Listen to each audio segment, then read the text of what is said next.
ओशो कहते हैं कि कितना ही अंधेरा हो, घबराना मत।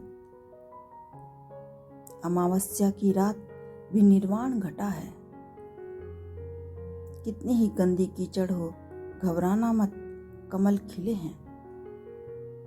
और मिट्टी का दिया हो तो चिंता मत करना कि मिट्टी के दिए में क्या होगा। मिट्टी के दिए में ज्योति जल सकती है। मिट्टी पृथ्वी का हिस्सा है और ज्योति आकाश का। इसलिए ज्योति हमेशा ऊपर की तरफ भागती है, ज्योति ऊर्ध्वगामी है।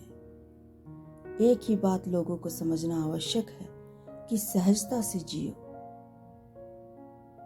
जब हंसी आए तो रोकना मत और आंसू आए तो उन्हें बह जाने देना। इस जगत में सभी व्यवहार नकली हो गए हैं क्योंकि झूठ में तुम्हारी श्रद्धा है। मैं कहता हूं कि अभिनय छोड़ो, सरल ही रहो, जैसे तुम हो ठीक वैसे ही। सहजता से जो भी कृत्य जन्मे उसे होने दो, उसकी सुंदरता का आनंद लो। तब एक अनूठा प्रसाद होगा, एक सौंदर्य होगा, स्वाभाविकता होगी। उसमें कुछ सच्चाई और प्रामाणिकता होगी, नकल नहीं। समझदार जहर को भी औषधि बना लेते हैं और नासमझ के लिए औषधि भी जहर बन जाती है। मुझे जो कहना है वो मैं कह रहा हूँ। तुम्हारे मन में बैठ जाए तो सुन लो और संभाल लो। भविष्य की चिंता ना करो, उसे परमात्मा पर छोड़ो। इतना तो करो कम से कम, और कुछ मत छोड़ो, भविष्य को परमात्मा पर छोड़ो। फिर जो होगा होगा, जैसा भी होगा। हम जितनी देर यहाँ हैं, हमसे जो बन पड़े वो हम कर ले। उतने से ज्यादा आदमी का वश नहीं है, उससे ज्यादा सिर्फ अहंकार है। आज जीवन भार इसलिए है क्योंकि हम कलों को ढो रहे हैं। जो बीत गए कल, उनका पहाड़ हमारी छाती पर सवार है, और जो आए नहीं कल, उनका पहाड़ भी हमारी छाती पर सवार है।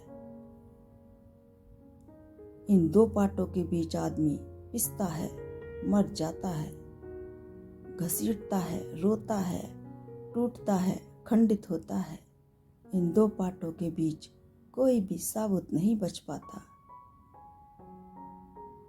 लेकिन इन दो पाटों के बीच भी एक स्थान है, मुक्ति का एक द्वार है, और वह है वर्तमान का छोटा सा क्षण। कोई दूसरा आपका निर्माण नहीं कर सकता। आप ही मूर्तिकार हैं और आप ही पत्थर हैं। आप ही छेनी और हथौड़ा हैं। तीनों काम आपको ही करने हैं। अपने ही पत्थर को अपने ही निर्णयों की छेनी हथौड़ी से, अपने ही संकल्प की शक्ति से काटना है, छांटना है। अपनी ही समझ की मूर्ति को निर्मित करना है। जन्म है नाव में बैठ जाना, अब मृत्यु है नाव से उतर जाना। बीच में सब शत्रुताएं हैं, मित्रताएं हैं। हम कितना फैलाव कर लेते हैं, हम कितना पसारा कर लेते हैं। कितनी आसक्तियां, कितने मोह, किस किस भांति हम एक दूसरे से बन जाते हैं, एक दूसरे को बांध लेते हैं। कितने बंधन, कितना कष्ट पाते हैं उन बंधनों से हम, और यह जानते हुए कि मौत आती होगी। न जन्म के पहले उनसे हमारा कोई बंधन था, न मृत्यु के बाद उनसे कोई संबंध रह जाएगा। मगर थोड़ी देर का, घड़ी भर का साथ, और हमने कितना संसार रचा लिया।